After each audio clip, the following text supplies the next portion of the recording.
बघा मंडळी, नवरात्रीमध्ये कन्यापूजनला विशेष महत्त्व आहे. अनेकांच्या घरामध्ये 9 दिवस कन्यापूजन केले जातं. पण आता अनेकांकडे कन्यापूजन आहे ते 2025 या वर्षी कधी करायचं.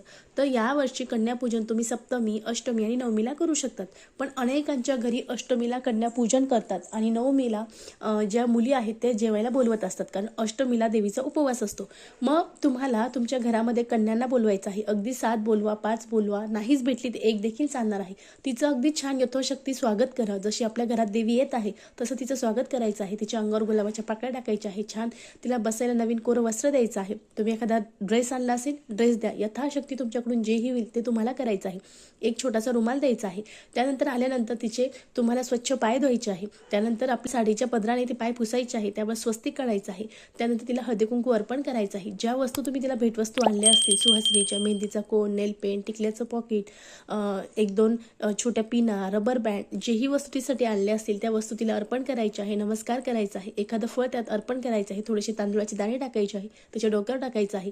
तिला छान मळवट भरायचं आहे आणि विधिवत घरातल्या सर्व व्यक्तींनी नमस्कार करायचा आहे. असं केल्याने आपल्या घरामध्ये कशाची कमतरता राहत नाही. आपल्या घरामध्ये सुख, शांती, समृद्धी नांदत असते. श्री स्वामी समर्थ. धन्यवाद.